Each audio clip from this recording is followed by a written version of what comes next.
है श्री कृष्णा मित्रों, आइए देखते हैं सुमित ज्ञान यूट्यूब चैनल में। स्वागत है सभी दर्शकों का हमारे सुमित ज्ञान यूट्यूब चैनल में।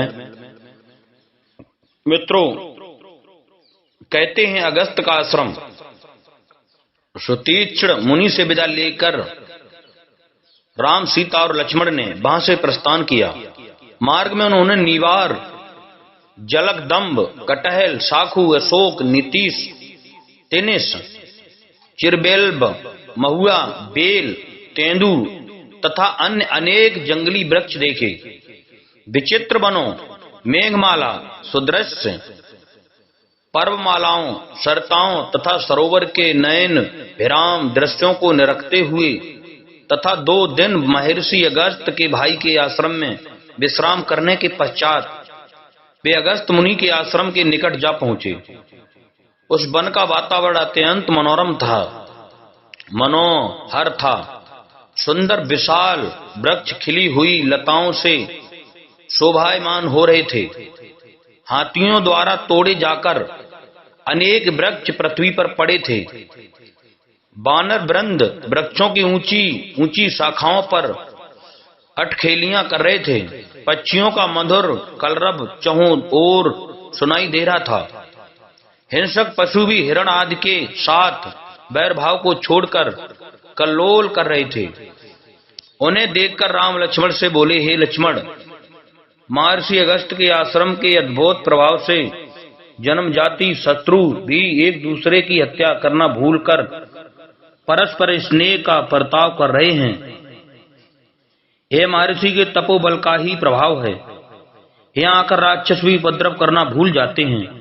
मैंने सुना है कि महर्षि अगस्त से प्रभावित होकर अनेक राक्षसों ने अपनी तामसी वृत्ति को त्याग दिया है और महर्षि के अनन्य भक्त बन गए हैं। इस युग के ऋषि मुनियों में महामुनि अगस्त का स्थान सर्वोपरि है।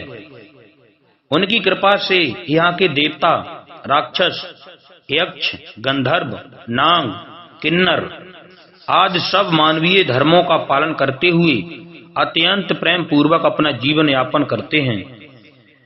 इस शांतिप्रद वन में चोर, डाकू, लंपट, दुराचारी व्यक्ति आने का साहस नहीं करते। ऐसे महात्मा महर्षि के दर्शन का सौभाग्य आज हमें प्राप्त होगा। तुम आश्रम में जाकर मेरे आने की सूचना दो।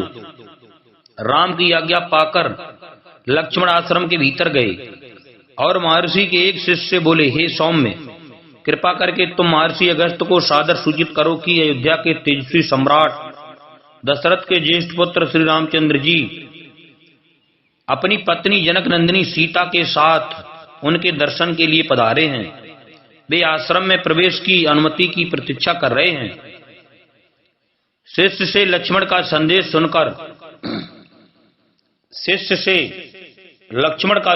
सुनकर अगस्त मुनि बोले, तुमने यह अत्यंत आनंददायक समाचार सुनाया है। राम की प्रतीक्षा करते हुए मेरे नेत्र थक गए थे। तू जल्दी से जाकर राम को सीता और लक्ष्मण के साथ मेरे पास ले आ।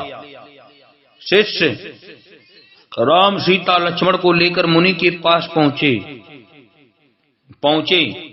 पहुंचा जो पहले से ही उनके स्वागत के लिए कुटिया के बाहर आ चुके थे।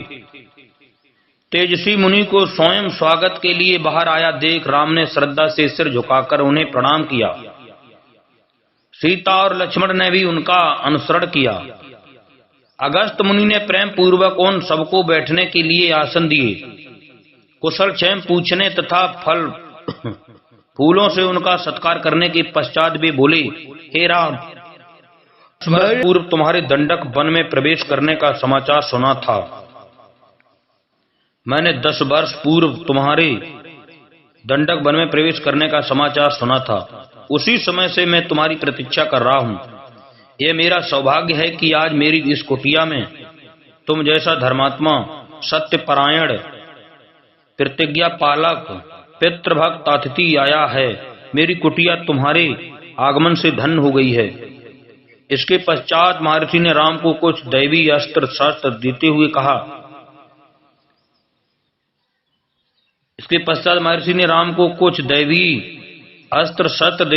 हे राघव, देवासुर संग्राम के समय से ये कुछ दिव्य अस्त्र मेरे पास रखे थे, आज इन्हें मैं तुम्हें देता हूँ। इनका जितना उचित उपयोग तुम कर सकते हो, अन्य कोई धर्मपरायण योद्धा नहीं कर सकता। इस धनुष का निर्माण विश्वकर्मा ने स्वर्ण और वज्र के सम्मिश्रण से किया है। ये बाण स्वयं ब्रह्मा जी ने दिए थे। सूर्य के समान देदीप्यमान ये बाण कभी व्यर्थ नहीं जाते। इंद्र के द्वारा प्रदत्त ये तरकश भी मैं तुम्हें दे रहा हूं। इनमें अग्नि की भांति दाहक बाण भरे हुए हैं। ये खड़ग कभी न टूटने वाला है, चाहे इस पर कैसा ही वार किया जाए। इन अस्त्र शस्त्रों को धारण करके तुम इंद्र की भांति अजय हो जाओगे। इनकी सहायता से इस दंडक वन में जो राक्षस हैं उनका नाश करो। राम ने महर्षि के इस उपहार के लिए उन्हें अनेक धन्यवाद देते हुए बोले, मुनिराज, आपने मुझे इन अस्त्र शस्त्रों के योग्य समझा। यह आपकी मुझ पर अत्यंत अनुकंपा है, जो मैं अवश्य इनका उचित उपयोग करने का प्रयास करूंगा। मुनि ने कहा, नहीं राम, इसमें अनुकंपा की कोई बात नहीं है। तुम मेरे आश्रम में आने वाले असाधारण अतिथि हो। तुम्हें देखकर मैं कृत्य हो गया हूँ। लक्ष्मण भी कम महत्वपूर्ण अतिथि नहीं है। ऐसा प्रतीत होता है कि इनकी विशाल बलिष्ठ भुजाएं एवं भुजाएं विश्व पर विजय पताका फहराने के लिए ही बनाई गई हैं। और जानकी का तो पति प्रेम तथा पति निष्ठा संसार की स्त्रियों के लिए अनुकरणीय आदर्श है।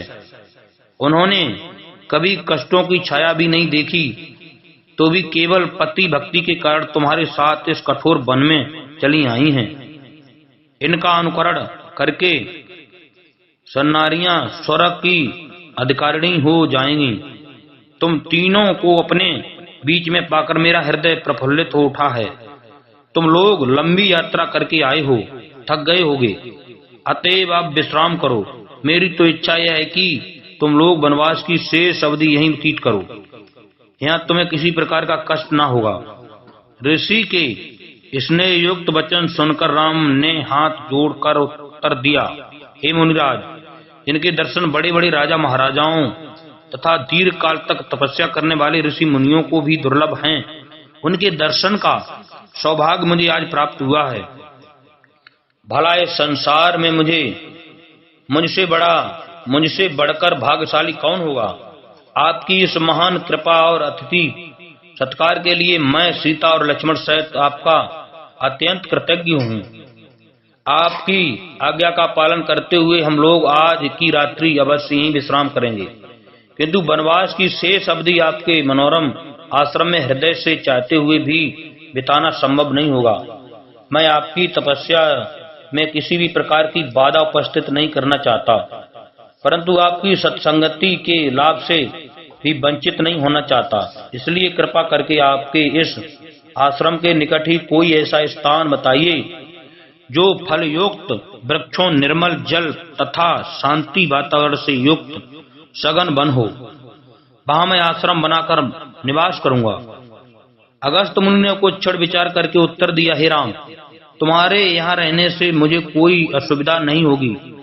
यदि फिर भी तुम किसी एकांत स्थान में अपना आश्रम बनाना चाहते हो तो यहाँ से 8 कोस दूर पंचवटी नामक महावन है। वह स्थान वैसा ही है जैसा तुम चाहते हो। वहां पर गोदावरी नदी बहती है। वह स्थान अत्यंत रमणीक, शांत, स्वच्छ एवं पवित्र है। सामने जो मधुक वन दिखाई देता है, उत्तर दिशा से पार करने के पश्चात तुम्हें एक पर्वत दृष्टि गोचर होगा। उसके निकट ही पंचवटी है। वह स्थान इतना आकर्षक है कि उसे खोजने में तुम्हें कोई कठिनाई नहीं होगी। मुनि का आदेश पाकर संध्या बंधन आदि करके राम ने सीता और लक्ष्मण के साथ रात्रि अगस्त मुनि के आश्रम में ही विश्राम किया। प्रातःकालीन कृत्यों से निवृत्त होकर महामुनि से विदा हो राम ने अपनी पत्नी तथा अनुज के साथ पंचवटी की ओर प्रस्थान किया। जय श्री कृष्ण मित्रों, जय जय श्री सीताराम। हमारे चैनल को सब्सक्राइब करें, लाइक करें और भी ज्ञानवर्धक वीडियो इसी प्रकार सुनते रहें। जय श्री सीताराम।